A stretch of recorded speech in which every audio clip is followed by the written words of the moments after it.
Hello and welcome to Glimmer of Genius. My name is Luke and this is a podcast all about Magic the Gathering. On the line with me we have Grant David and Simon Wright. So Grant, do you want to introduce yourself? I'm Grant David. I am an L2 judge from Brighton. I've been since 8th edition technically, but I've only started, I started playing about 5 or so years ago, so in terms of competitive Magic I'm fairly new, but in terms of cards I do know some really obscure ones from the back end. Awesome. And Simon? Yes, I've been playing Magic for the last 9 years or so, since the original Zendikar. I've been what you'd call a backpack trader for the last 4 years, and have recently made the step up to become a full-time trader. Good stuff. And as I said, my name's Luke and I've been playing probably since about 2009, 2008, roughly when Lorwyn Block was out. I think the first fat pack I ever bought. That's a good way of kind of trying to pinpoint your Magic history. The first fat pack I ever bought was Eventide. That's how long I've been playing. So yeah, so the first thing we really want to kind of talk about is what we've been up to playing Magic recently. So myself, I quite like Modern, and the last week I've been playing a couple of Modern leagues on Magic Online, testing out Nia Burn. Also went to FNM, our local gaming store, and used Burn as well. Reminded myself how easily you can kind of get free wins just by casting lightning bolts at people. My round 3 opponent playing Merfolk just mulliganed to 5, and all I had to do was cast Goblin Guide. Yeah. And that was it. There was a really tough game actually against another red deck playing Goblins, where we both resolved Dragon's Claw. And Is that the gain 1 life for each red spell? yeah. Yeah. We almost went to time, and then my opponent scooped when I resolved a Core Firewalker. He was just like, yeah, I can't beat that. Nice. It was a bit harsh, really, because his version of the deck isn't really running anything like Path, so his only answer to it was Dismember. In our third game, I resolved Eidolon of the Great Revel, and he had boarded in Dismember to kill the Firewalker, and he was just looking at this board state of, I can cast Dismember and kill this Eidolon, but I'm going to take 6 damage for doing this.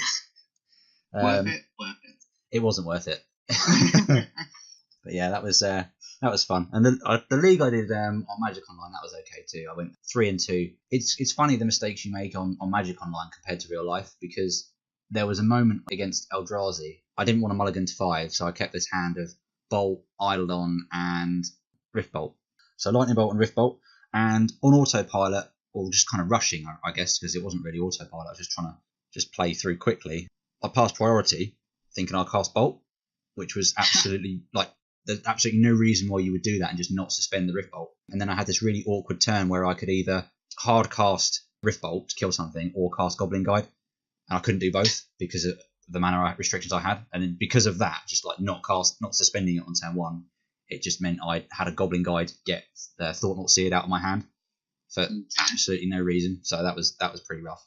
It's just funny. The sort of mistake you wouldn't really make in real life, because you don't click anything. You have to actively kind of think about go. But yeah, that was awkward. Good old misclick. Yeah. I've only played Sealed League so far, but I don't play much Constructed Magic anymore, as you know. But yeah, I really like the League format. I'm glad they brought him back. It is really good.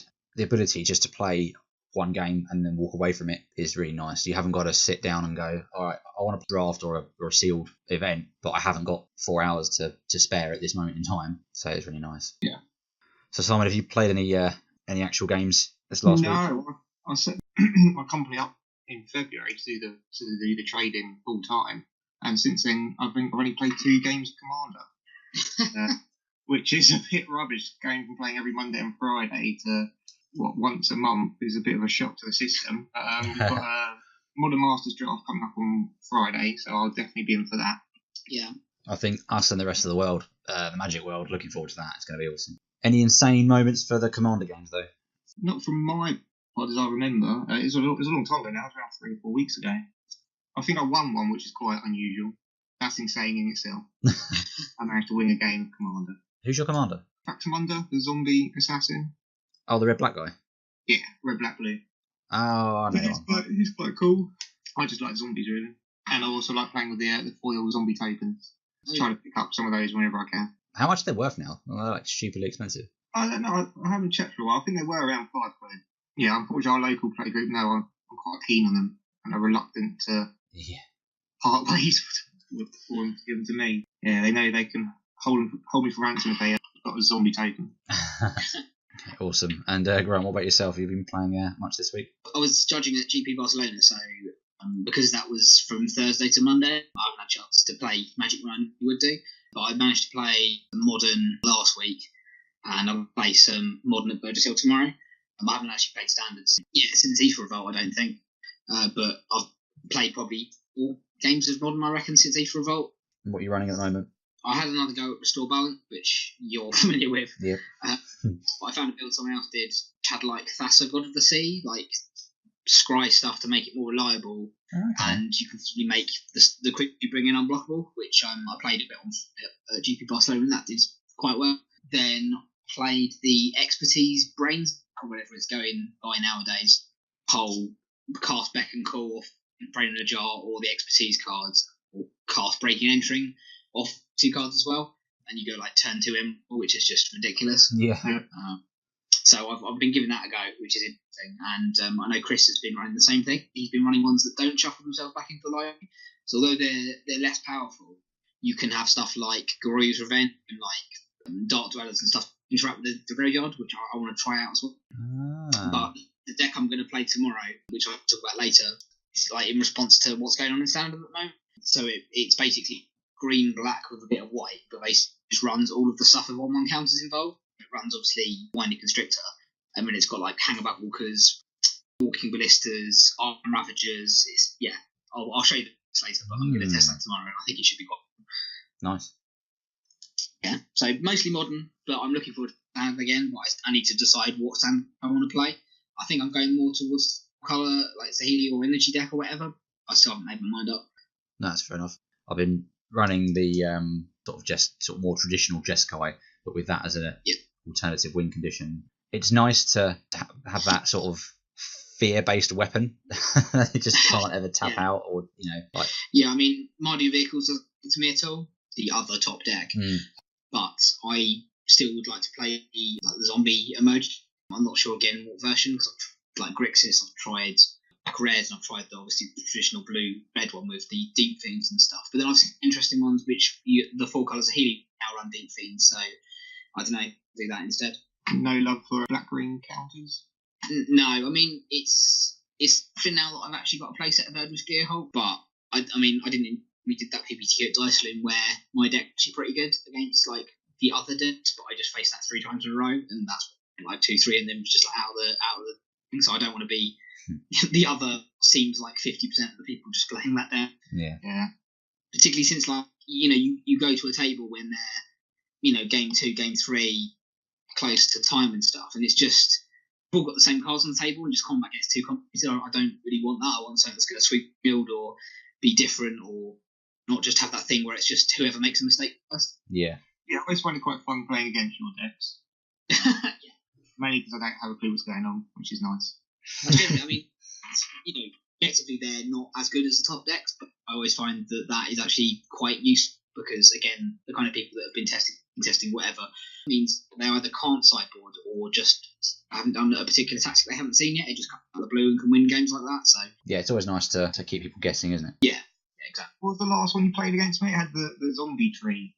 It was playing the zombie tree. So like it ran the Tree of Perdition, called the black one, to make you total to 13, and then runs Triskaidekaphobia. As like a backup plan. It's also like life gain stuff, and it's just quite funny. I did myself once with Triskaidekaphobia, which is not fun.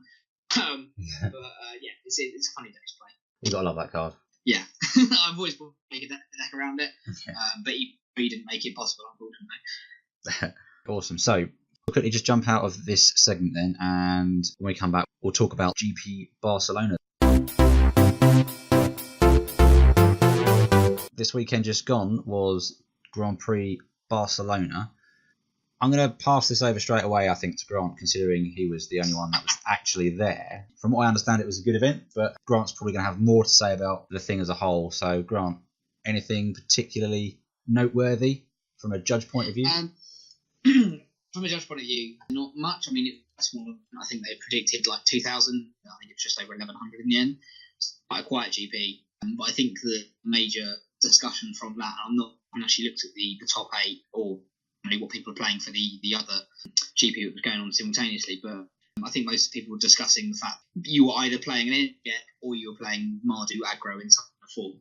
And of course, since the new banning announcement yesterday, I think people were expecting some to get banned or unbanned, and I think people were a bit upset it didn't. So I think the meta's going to be the same until Amonkhet comes, which I think is fine. It's not too long. I think it's okay. But basically, this GP, if you look at the top half, there are 2 decks. There is Energy or Copycat, whatever you want to call it, and then Mardu. And the finalists were a deck versus the other deck. So that was basically stood out from the GP. I didn't see too much. It was hard for me to obviously sit down on one match, but Energy versus Energy, that went on for quite a while. So wait for the other to tap out and do Copycat combo or whatever. But Energy versus Mardu, that was quite interesting. I quite enjoy the decks are very powerful but very different. And again, I think I want to play the Copycat deck personally. But yeah, you look around and every single table had so many of those being played. Yeah, I think Mardu Vehicles in particular, given the success it's had in other high-level tournaments, I'm just not surprised that was being played in the level it was. Yeah. I'm impressed Copycat's putting up the numbers, considering you can interact with the combo to... I've heard the pros saying Copycat is the stronger deck, a lot harder to master. You need to practice it a lot more than Mardu Vehicles. Mardu Vehicles sort of just plays itself out. Yeah, it's essentially an aggro deck. I mean, I think people talking about having the ballista in the deck kind of makes it more mid-rangey, and often on turn 2 you don't really want to be just running a walking ballista out. But I think inherently that is probably correct. The Mardu vehicle deck, I mean, is very much a deck that wants to be attacking and putting pressure on your opponent's life total very quickly. I think it's a lot of argument for Mardu Vehicles or Mardu or whatever you want to call it. The curve is normally perfect.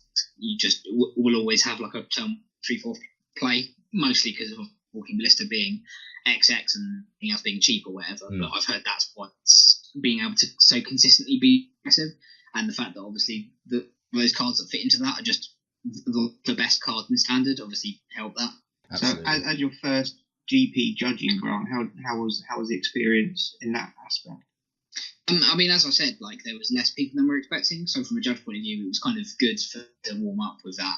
In terms of actual judging, it wasn't too bad. The interesting thing, obviously, with the language barrier between, the 6 or 7, so languages being thrown around the GP, most people knew what was going on because of how well known the decks are.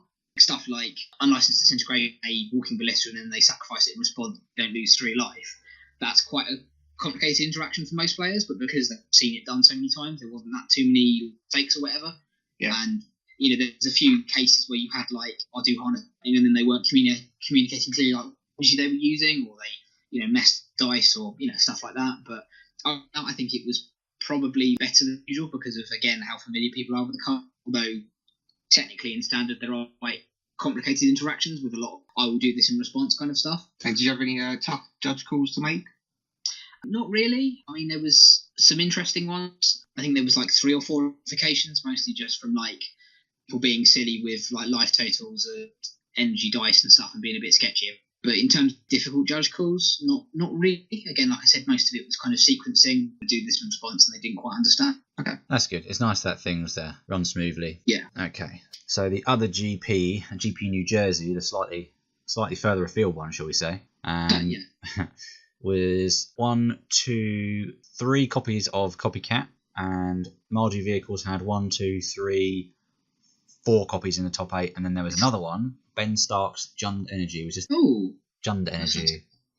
So I'm looking at that in front of me. That's got 4 Attune the Ether, 4 Winding Constrictor, 4 Ballista, 2 Gearholt, 3 Tracker, Tireless Tracker, 4 Scrap Heat Scrounger, 2 Rishkar, Prima Renegade, 4 Long Tusk Cub, 4 Greenbelt Rampager, 4 Fatal Push, 4 Unlicensed Disintegration.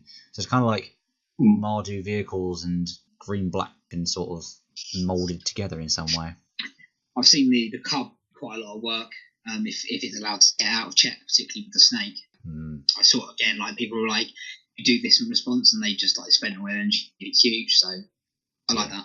Yeah, that fit an energy sink for that little thing is horrible. I mean, I've done silly things with that Long Tusk Cub in Limited, so it doesn't surprise me that gets awkward in a constructed environment. It's really nice that they're able to. I think the thing I like about this the most is Unlicensed Disintegration. Yeah, you love that card. so much. I do. Ever since it came out, you've drafted it non-stop. Yeah. The thing is, it came out, and I thought it was amazing. And it was like not quite a hero's downfall, but again, some speed, like creature removal with like an up. And it didn't seem to be played in that many. Cause it's not until like Mardu Vehicles came out that it was seen everywhere, and I think now it is just everywhere. I'm surprised that didn't happen earlier. No, I mean it's got everything going for it. It's instant speed. It doesn't require too much of one color, which is nice. It's it's splashable evidently in this sort of deck and in red, black, and white deck. So I think it's great. I think the thing about it is it looks so innocuous, and when it's really horrible is you're in a situation where someone might cast one against you, and then if they cast a second one against you, you're then in a position where you're like, oh god, I've just taken 6 damage. Like all of a sudden, like the tempo is just so much the other way. And lost 2 creatures. Yeah, exactly. So like, the card I was most happy to see play this weekend was Release the Gremlins. Oh, that was everywhere. At the pre-release for the set, everyone was quite disheartened to open the Release the Gremlins, especially as a pro. I can understand. Yeah. A Chase the Wilds deck is awesome. It's a great card. So to see it competitive play, to see that, I was quite pleased with that. Oh, that was the thing actually. I saw a local player, make a play which I never really thought about before. So I think it was Mardu. This is Mardu actually, to be fair. But he did release the Gremlins for 2. So he targeted what he wanted rid of, the opponent's Heart of Crown, I think it was. No, sorry, Walking Blister was. Yeah. But rather than just do on the Walking Blister, obviously he did in response doesn't get a Gremlin. He targeted his Scrapheap Scrounger. So obviously it effectively gets rid of the blister. Obviously, the opponent gets it and he takes 2 damage or whatever. But his Scrapheap Scrounger gets a Gremlin, which obviously is more important than just getting rid of this ballista. And then obviously you can just recurse the Scrapheap Scrounger. Well, it's quite a good thing to stop it from fizzling, basically. Nice. I think play I had, I'm not sure if it's right. I just read up on one of Magic the Gathering articles was someone playing cat on their opponent's Walking Ballista to flicker it effectively. Ooh. Does that work? Is that Yeah, that does work. They're probably going to get rid of the count, so you're going to take some damage. But effectively. Which I quite liked. That was one of the interesting judge calls. Eldrazi Displacer, and it was Eldrazi Displacer, and they had an Archangel Avacyn. And they had some creatures, like an Eldrazi Displacer, for instance, and something had triggered Avacyn to flip. So he didn't want for it to flip because obviously it'd kill his Displacer from, like, I think some core allies or whatever. So what he did was, obviously he asked me, he flickers the Avacyn when she's about to transform. Does she transform? So obviously she doesn't because she's gone and then comes back as a new one. But not only that, but you get another trigger, which was like ridiculous. So I think Eldrazi Displacer plus Avacyn, and obviously that as well as being able to flicker stuff like Walking Ballista, I think is quite powerful. So I might try and build a deck with Displacers. It's in quite a good place right now. I love Displacer. I wish it was around more. It's such a cool little thing. There was a deck that made I think it was runner up for like Game Day.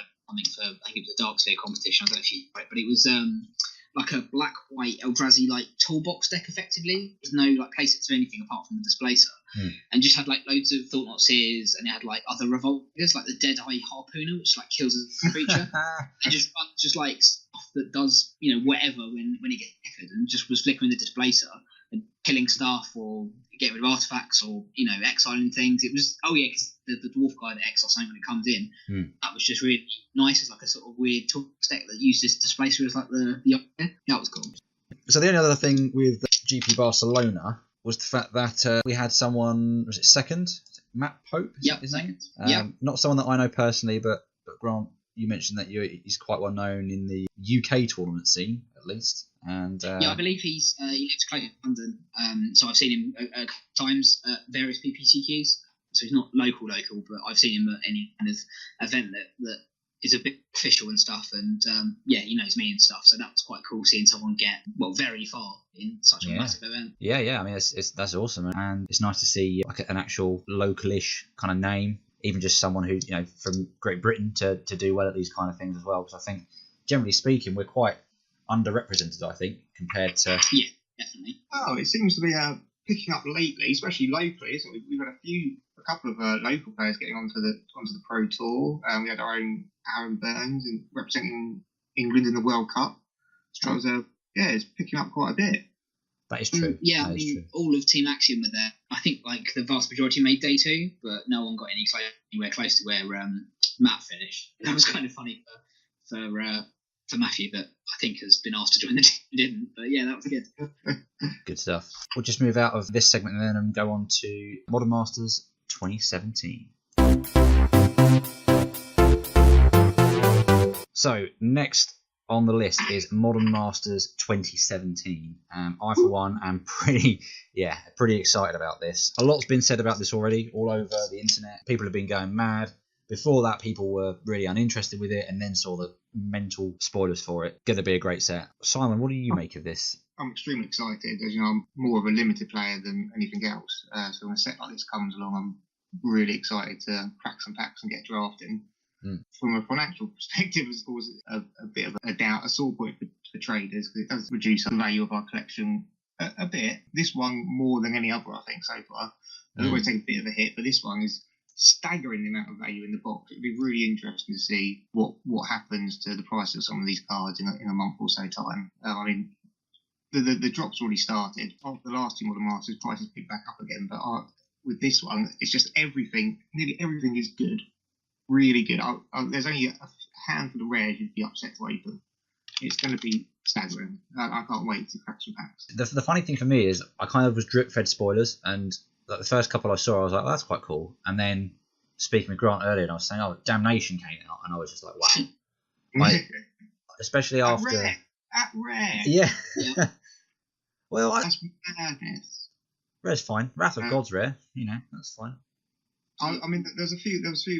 Well, I think we were discussing a few months before any announcements were made, and we were quite sure that I said quite a few times that the mythics would be Lily, obviously, Snapcaster, and Goblin Guide, but then Goblin Guides are rare as well. I didn't know actually before this that a few weeks ago that the only things they reprinted as rares into mythics in the previous sets were stuff that were rare before mythics even existed, which was news to me. But now that they've taken Snapcaster and Cavern of Souls and changed them from rare to mythic, that's quite a significant step they've made from Wizards there. Caverns of Mythic? Yeah, yeah.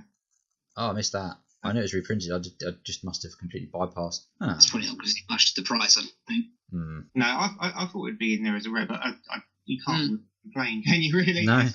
I mean, the red mythics aren't great. That's why I thought Goblin Guide would take a place as a... Yeah, or Blood Moon. Maybe. Yeah, if it's rare instead, it's all good for the player. And hopefully it will do what it's intended to and get more and more people in Modern, especially with the fetches as well. Fetches as well! Yeah. That's my favorite. I lost my arse on those. Being reprinted. 198. Saw a significant drop in the value. But, they're almost the same thing now.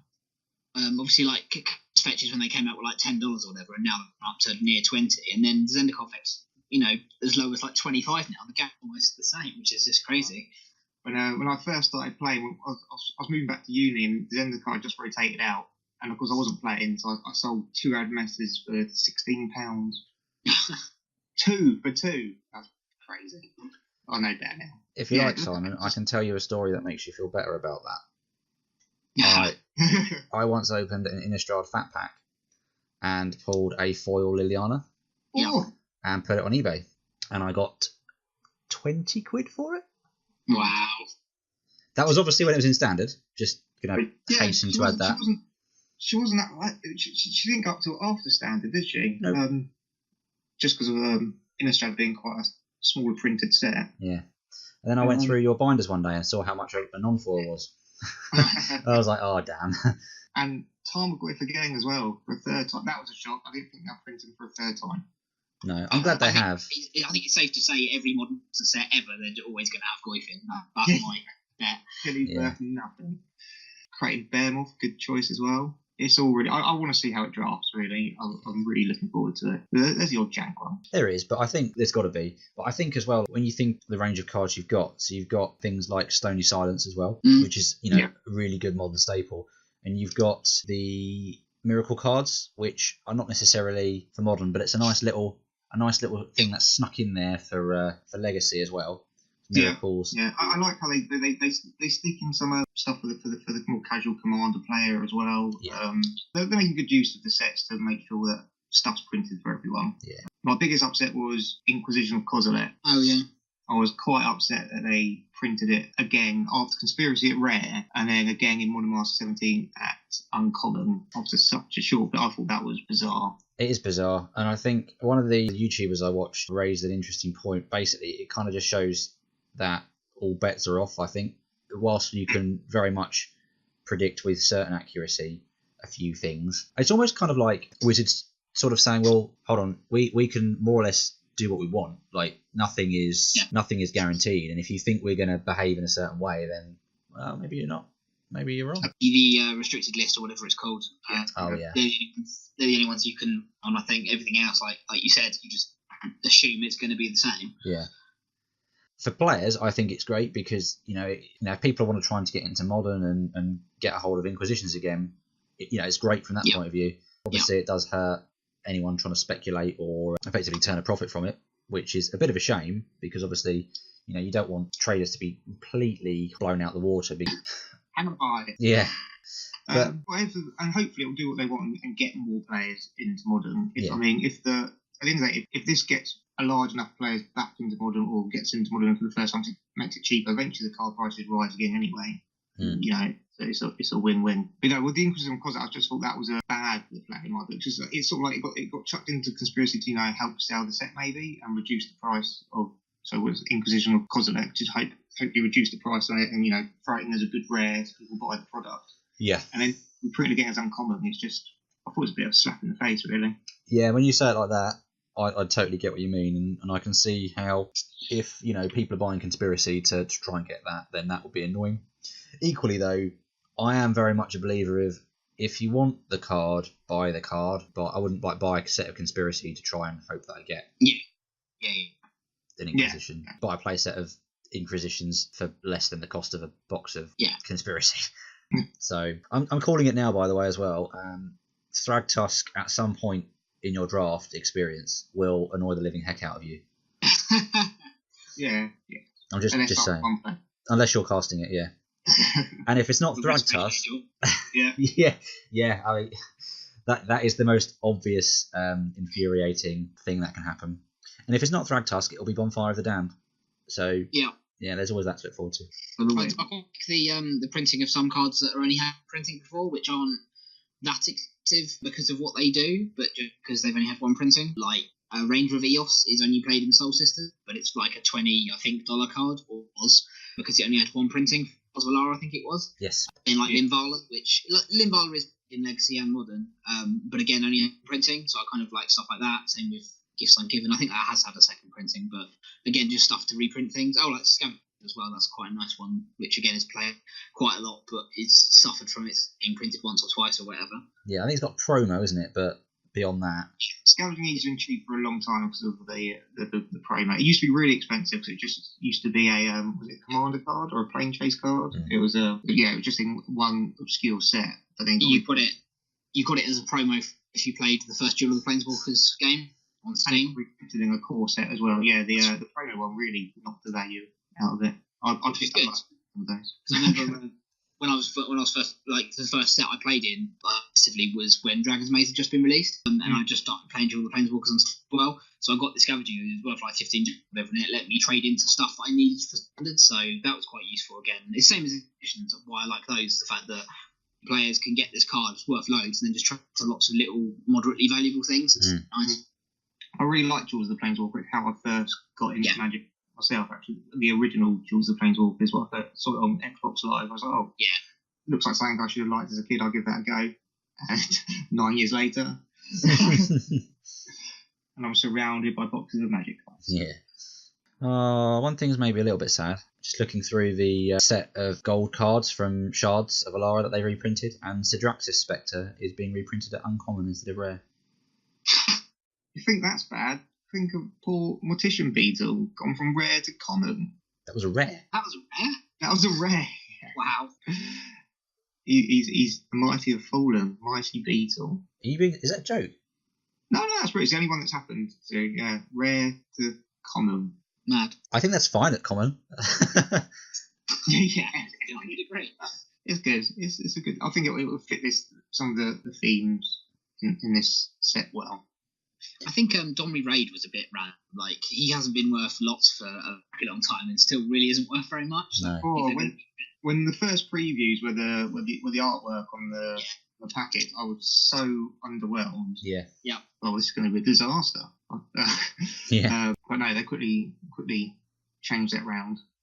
I mean, like, I'm just looking at the graph now. Like, he came out, obviously, in Gate Crash, and was like $20 average paintball price. Like spiked at the end of Theros to like $30. After he rotated out, he's been consistently like $6. So like to me, there's dozens of Planeswalkers that are worth reprinting on him. Yeah, he's not wrong. Does he play with the mechanics in the set? I haven't. I mean, like if you're playing a deck and happen to be aggro of those cards, sure, but there's no decks competitively that run him according to this way. No, I thought it was an odd one to put in. I reckon it was just a marketing thing. We sitting in the meeting, he goes, right, we need a powerful card that everyone kind of recognises that we can put on the front to begin with, and then everyone will be like really unexcited, and then bam, we hit him with Fetchlands. To be fair, Tibalt was just too bad. Yeah. That's like he's only ever had one printing. He's like, unless you played in that era, I reckon there's loads that win like, oh, who's that? Like, it's not like it's a well-known Planeswalker at all. It's not even like they use Nissa or Sarkhan where they've had like several, but it's not the most famous. He's again one of the most obscure ones. Yeah. Who is this small child holding a stick? Exactly. Yeah. Okay then. So here's a question for you. Value aside, you know, you've at this point you've got your playset of everything in Modern Masters 2017. You don't care about foil fetches. Everyone cares about foil fetches.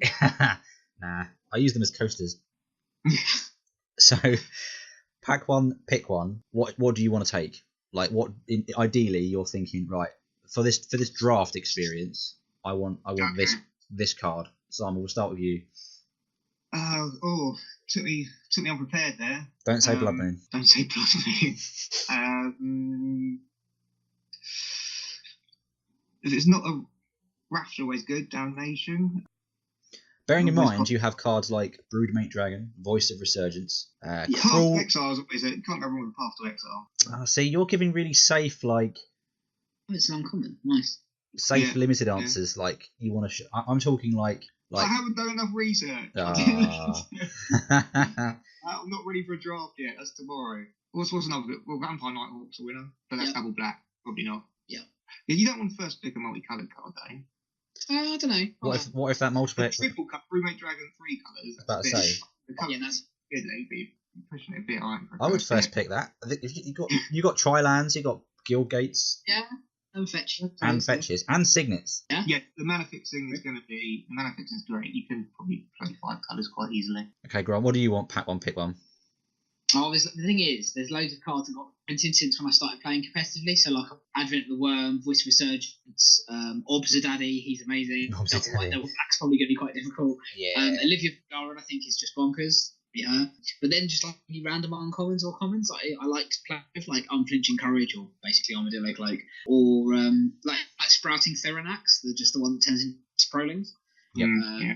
That thing's horrible. And like I think what I would probably go though is Restoration Angel and just go. You pick that and then you just pick up every ETB card you come across, and there's loads like Dragon. Not that you probably want to go full colours, but. Yeah, I think Restoration Angel would probably be my choice. Oh man, if you open Restoration Angel then get past Broodmate Dragon, I would make that happen. Oh yeah, just pick up all the signets. They'll probably go around. It's probably fine. Yeah. Just spend the rest of the first pack picking all the mana fix up. You'll be fine. Yeah, exactly. Okay, I think I would want. I think Restoration was a good answer actually. I'd probably want that. Yeah. Or Bonfire of Frag. Yeah. It's a good card. Yeah. The thing about Thragtusk, the reason I hate that card so much is it does everything that just completely ruins a red deck. My favourite sort of decks are burn decks, and it's just horrible having the Thragtusk resolved against you, and the idea that you can blink it. I'm like literally like, as long as I'm the one doing that sort of nastiness, then it'll be fine. The thing is, you've got Restoration Angel, you've got Flicker Wisp, and I missed this. You've also got Deadeye Navigator. Who do again and again.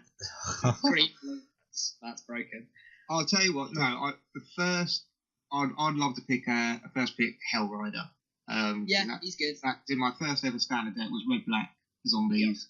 Back in Innistrad time, I'd love to play the Hellrider again. Hellrider? Oh, I don't know what that is. What is that? And it's a 3/3 of haste for 4. Whenever a creature control attacks, Hellrider does 1 damage to defending player, including itself. Oh, is it red? It's pretty much. Yeah, she used to play that along with. Is that in Ravnica? New Ravnica? Yeah, it was. Yes, I do remember that. I think you used to run it with that soldier that when it came in. No, when it dealt damage, you got like another soldier. And that with Boros Reckoner, there was loads of red, white aggregates running around. I was really gutted. I can't see the only command that they've reprinted by the look of it is Primal Command. Yeah. Yeah, bit annoying. That's just odd. Yeah, rubbish. But maybe that's to make up for the no green miracle. Oh yeah. Maybe, yeah. Well, they could have had miracles. There's a few out there. They got Not Summoning really Trap. What more do they want? Not a miracle, though, is it? That's, Basically the same effect. Something arbitrary happens and you get something for free. Miracle? I think I summed that up pretty well. That's yeah. Oh, first pick's probably Everson's Pilgrim, isn't it? And your second pick and your third pick. Loads of Everson's Pilgrim. So then you can play Fragtusk and Restoration Angel. That's true. Same with Is It Charm? Is It Charm's the only one in that rotation? Like, there's 9 other charms. Pretty random. That's quite odd. Yeah.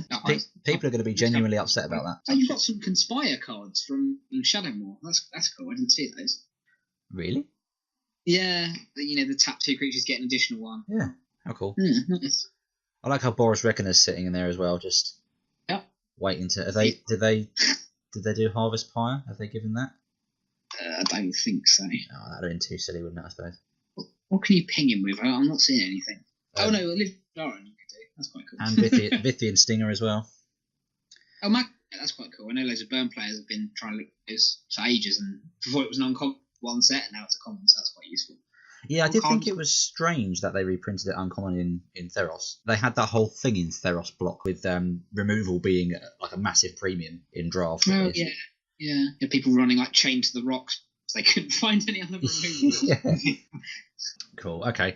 Safe to say, set is amazing, and I am thoroughly looking forward to getting my hands on a box of Modern Masters and also just drafting it. I think the draft is going to be hilarious. Oh, one final thing I want people to just be aware of: Vithian Stinger and Basilisk Collar back together at last. I don't know. That was so. Basilisk Collar gives something. It's an equipment for. Such a life thing. Yeah. Vithian Stinger's a pinger. Has Unearth. 3 mana. He was in Shards of Alara. And then Zendikar was the next block. And that was in Standard for a while. Like Naya Zudex, like running Benjvines into each other and having access to that was hilarious. So yeah, that's going to be a thing to be aware of. So nice. If they're playing red and they cast a Basilisk Collar, just be mindful of that. That's a thing. The fact it's got Unearth as well, so even if you kill it, it's still going to come back and get something. Yep. That is quite nasty. Yeah. Okay, cool. So just going to jump out of this segment and talk about some crazy decks.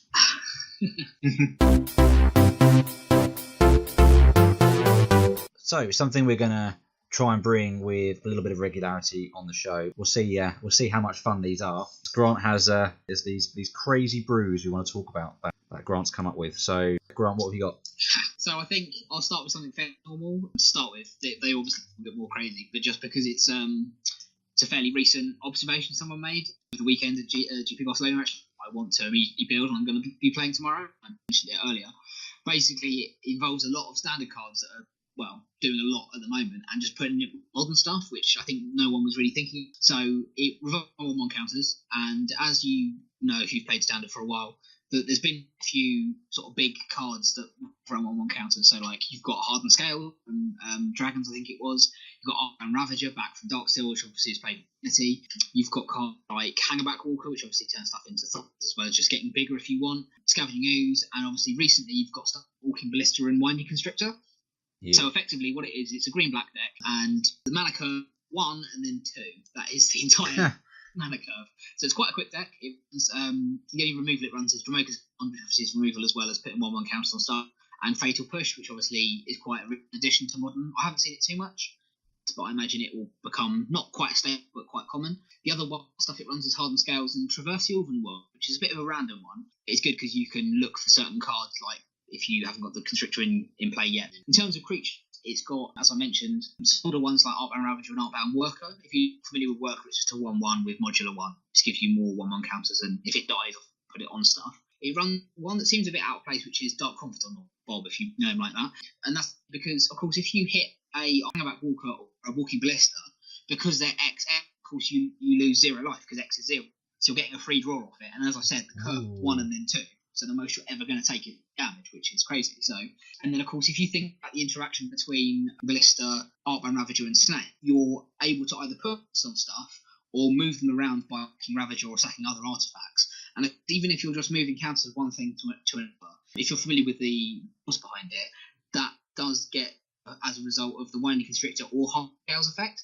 Let's say you've got a Hangaback Walker on one, and you've got an Artbound Ravager on one, and you sacrifice the Ravager itself.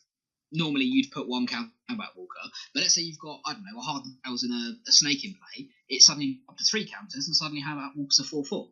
Or let's say it's the other way around, where you've got a Ravager and a Hangaback Walker, you can sacrifice the, say they're going to, I'll path or Hangaback Walker or whatever, you could of course sack it to the Artbound Ravager, you get, a 1 to like 2 or 3 counters on Ravager for ability, but suddenly you've got loads of Thopters. So it's basically just 1/1 counter. And what I like best about it, which is kind of what I don't like in Modern, is basically it dies to path kind of thing. And it's seen mostly in Standard, where the ability to just make a spell fizzle, or cancel resolution if you want the official phrase, by just like eating creatures eating themselves, like so like say if they go, I'll path to whatever, you get some value before it dies, or say if it's Rabbit, try and path it, you kill that, put it on Hangaback Walker, and it's a really nice deck where not only are they little guys that just sort of power each other up, but it gets exponentially more strong because of the interaction between the Snake and the Scales. But I'm going to play this tomorrow. We're going to see how it goes. But I think it's just got some very strong cards in a very recent edition. So we'll see how that goes. I'm really looking forward to this, to be honest. No, I think it's pretty strong. I played against a deck very similar to this in a league once, and this is before I really knew what was kind of going on. Sure. So they did nothing, and then they put a Hangaback Walker down on turn 2, and I was just like, what the hell is happening? And then they didn't really do much game 1. The next turn they played Hardened Scales on the first turn. I was like, I get this now. And then I think they destroyed me in the second game. It just got absolutely ridiculous. I was playing Living End, and they had a few crappy creatures out. And I was in a situation where I couldn't even try to cascade into Living End because the Ravager just sacked his entire board, there you go. And then brought it back anyway. There's 2 actions I want to talk about with this deck in particular. It's the normal, if you play the normal version, which is, of course, you go like, say Living End, for example, if they wipe your board or path stuff or whatever, of course, you can do in response to a Ravager is just eat all your artifact, put loads of counters on it, and then stick that on Walker and ping them for like 7 or something crazy. Yeah. But there's one that makes it a combo, which obviously when I get my copies through the post, I'm certainly going to be running in my version. And it's obscure enchantment from Fifth Dawn, which is 3 mana, it's 2 in green, called Rite of Passage, which is whenever a creature you control is dealt down, put a 1/1 counter on it.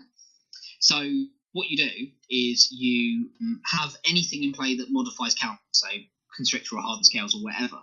You have a Walking Ballista with, it doesn't matter, as long as it's got 2 or more counters. You take a counter, you ping it for 1, it gets 2 counters. You take another one, ping it, get 2, and infinite damage to the opponent with that. So that's super fun. Oh, that's insane. Yes. Was it called Rite of Passage? Rite of Passage. From a financial point of view, it's gone from about 20p to like $5. I don't think it will stay up there. I was going to say, it's the name. It did ring a bell straight away as soon as you said it. I will have a look for it, but yeah, it's I believe it's about $5. But to give you an idea, when I was looking for it at none of the traders had even heard of it, let alone. I got a place out on eBay for like, I think it was about 15 quid or something just before they go down. But yeah, it's just under $6 at the moment. The graph is like a vertical cliff. It's already gone down a bit, and I don't think it will stay there, like I said. But you run it with Walking Ballista, it is technically an infinite comp. So yeah, we'll see what happens. Very nice. Anything special in the sideboard, or is it just your normal hate card? I've just, with the sideboard they suggested, I might modify them. It's got Anafenza the Foremost, because you want to have Graveyard Hate, but you need to have hate that isn't Rest in Peace, because otherwise if you stop stuff from dying, obviously you don't get Doctor, you don't get Modular or whatever. It seems to have 4 Lingering Souls in, which I think you probably do if they don't have any creatures to remove, and you just removals and put that, or if you need more blockers or whatever. It's got a Pillar Needle, Bellskites, Surgical Extract, Thoughtseize, so just like normal sideboard stuff, but obviously you want to change depending on your meta. Anafenza I quite like, but other than that, it's pretty standard. So yeah, gonna give this a go tomorrow and see what happens, because I think, like Pete was saying, the first time you see this deck, and if you've literally seen the deck before, it's a bit like, what is this? Is this Affinity? Is this? And then what's going on? Yeah. It sounds like a deck I'd like to play. Make it black-green. I mean, the reason why I absolutely fell in love with it is because I like 1/1 characters, and it's a modern deck that runs Artbound Workers, which was my one of the first cards that I got because I started playing in 8th edition. So like the first booster pack I bought was like Mirrodin, and it was just a card I absolutely loved, built like a modular deck and stuff. That's when I knew nothing Magic. So the fact that it runs 4 of those, I don't know, I really love it. That's pretty sweet. Yeah. Well, it does what you want to do in the deck, doesn't it? So it's cool.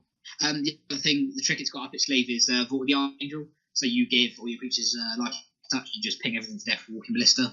That's quite a nice little thing to do as well. Ooh. Yeah. That's quite funny. Yeah.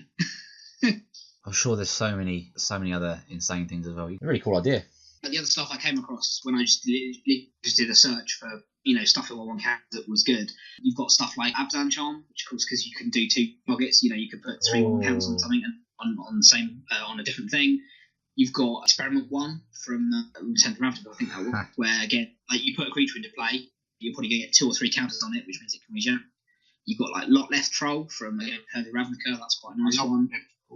Yeah, you've got Rishgar from Standard. You can ramp up your drops, to make like Vista bigger. That's quite cool. Yeah, just also one which I think might see modern in the right kind of decks. Like how Dark Blast is quite situational, but is really good against say like Bobs or Snapcasters or whatever. Yeah. There's that card from Kaladesh, which is Subtle Strike, which is the black and 1. You give something -1, you put a 1/1 counter on one of your creatures. Ooh. And that's quite cool because you just go like kill to put 2 or 3 counters on one of your guys. Probably do some other nonsense, and it's like Tanner as well. So I might have a go with it as well. That is quite nasty as well. Like especially like if you're running this against people that aren't necessarily expecting it. They attack into what they think is a favourable combat, and you can probably 2-for-1 them at least with something like that. Love it, limited. Yeah, I think it's still got a place. Yeah, definitely. Yeah. No, that sounds pretty sweet. Okay, we're going to wrap things up there. That is enough from us for now. Thanks everyone for listening. Grant, Simon, thanks for joining in. And we'll see you guys for episode 2, hopefully.